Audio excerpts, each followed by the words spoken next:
40 years ago, this year, I was introduced to public education system in Rosauro Almario Elementary School. Dala noon ay marami akong natutunan sa paaralan, sa pagkamit ng edukasyon. At the same time, natutunan kung ano ang tunay na kakailanganin o pagbibigay ng halaga ng pamahalaan o dapat na pagbibigay ng pagpapahalaga ng pamahalaan sa pag-aaral sa pampublikong paaralan.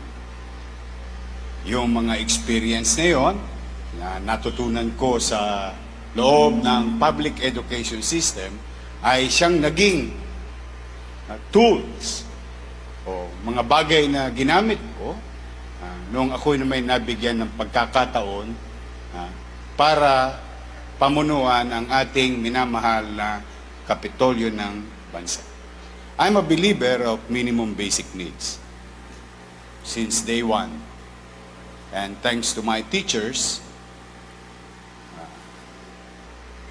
especially I would like to give credit to NCPAG, the National College for Public Administration and Governance in UP. Ako'y kinalingan nila. Pagkat ako po ay pumasok sa pamahalaan noong 1998 na isang high school finish. Sabi nga sa akin ng mga ibang individual.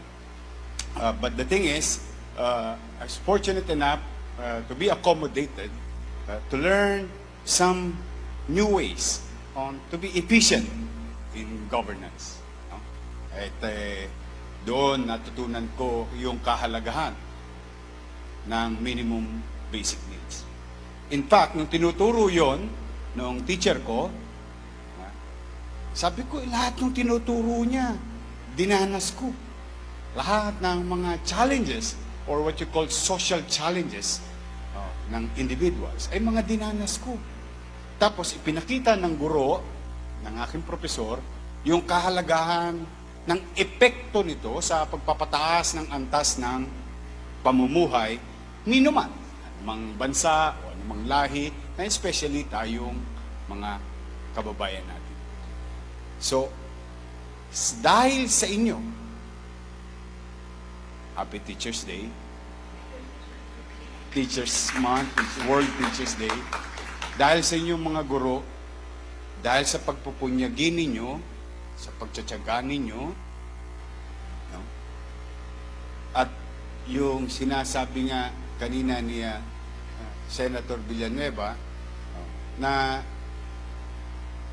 hindi natin malalaman kung sino ang mag-excel, no? Sa ating mga estudyante. Pero ang mahalaga, yung guro ay pasensyosa. Or talagang kailangan mong mahalin yung propesyon na kausapin mo, yung 50, humigit kumulang, na makukulit na bata, araw-araw na ginawa ng buhay mo. So you must have that kind of passion to guide and to teach our children. And with that, you know, I'm really always proud to say, even though when kahit sa mga matatayog na paaralan sa mundo na napuntahan ko, salamat sa Diyos, but yung kahalagahan ng pagtsatsaga ng guro na turuan, gabayan ang kanyang mag-aaral, ay talagang pwede tayong mag-produce ng maraming posibleng matatagumpay na tao. And if we speak of minimum basic needs, kaloob nito sa pagpapataas ng antas ng pamumuhay ng tao ay pabahay, masisilungan, umulat, bumagyo, may mauwian. Bringing back dignity to Filipino family. Then, yung anak, papasok sa paaralan, at ang paaralan, bilang regalo ko sa inyo, mga gurong naparito, at fellow awardees, mga guro din, we really tried to improve our primary and secondary education system in terms of facility. Hindi na mahirapan si ma'am ng kakapamaypay sa loob ng pampublikong silid-aralan. Dahil in a matter of few months now, just across about 2-3 blocks away from you, from PNU, sa kanto ng Top Avenue, you'll see yung bagong Manila Science Building.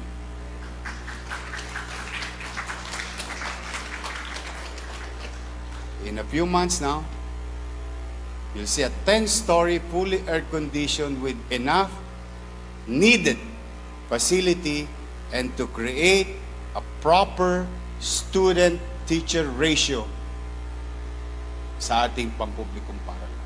That is Manila Science, Ramon Magsaysay, 10-story also. Albert, 10-story. At pasensya na kayo, ang hindi lumingon sa pinanggalingan na hindi makararating sa paroroonan. Ang aking minamahal na alma mater, Rosario Almario Elementary School. So these are the 4 public school with big population. At ang mga problema na po, ang kasalukuyang alkalde ng ating lungsod. Dahil ang mga nanay, mamumroblema sila, mamumroblema si Ate Hani, dahil yung mga nanay ay kukulitin ng mga anak nila dahil nahingi sila ng jacket. Yes. I always wanted the best for you. That's why when we build, it's hard to build.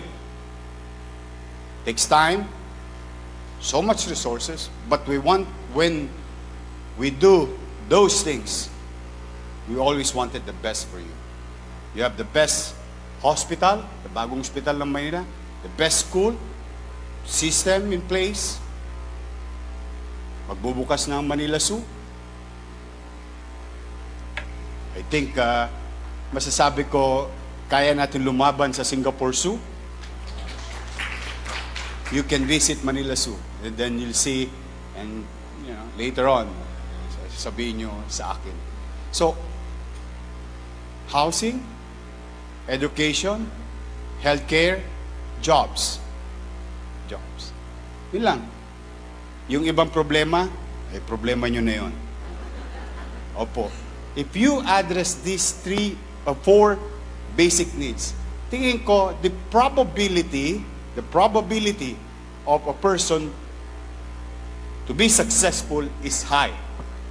Mano pa, nagkamit siya ng sapat, de kalidad, na edukasyon, dulot ng matsatsagang guro o profesor.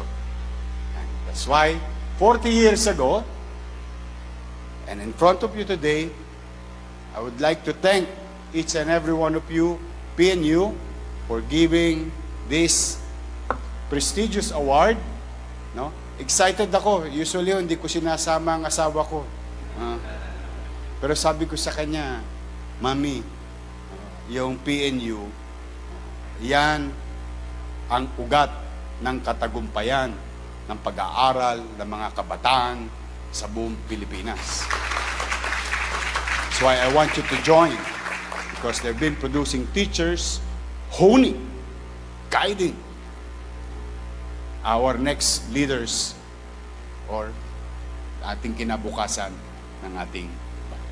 So maraming salamat sa inyo, PNU, President, my fellow awardee. Congratulations to Senator Gatchalian at sa ating pang mga Metrobank awardees at sa inyo mga teacher, ulit, huwag kayong susuko Si Mrs. Villaluz nga, hindi sumuko sa akin kakabigay ng baon. Kahit wala akong baon, basta pumasok lang ako sa paaralan. Si Mrs. Bautista nga, when I'm about to give up on my 4th year in Tondo High School, send my fellow student and asked me to go back and to take up NCEE. Sabi niya, hindi mo pwede kasi absent na ako ng isang linggo at kaka-sidecar. But my teacher, never. Hindi talaga nag-give up. Oh, awa ng Diyos, nung pumasok ako sa school after 1 week of being absent, kasi gusto ko na lang mag-sidecar all my life, dahil sa hirap ng buhay. So, NC na pala, mahalaga pala ang NC nung araw. Dahil hindi ka makakapag kolehiyo without the NC. So that's why, ang huli kong mensahe talaga is, mga guro, huwag kayong susuko. You will never know kung sino sa inyong mga mag-aaral ang pwede ring maging Isko Moreno. From basura,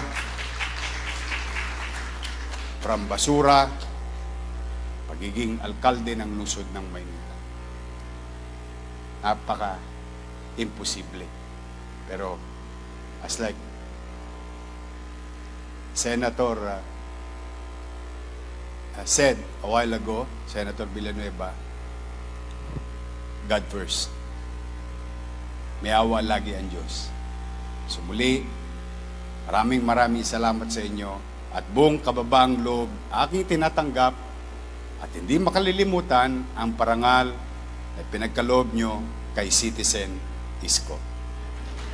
Maraming salamat po. Pagpalain nawa kayo ng Congress. Maraming salamat.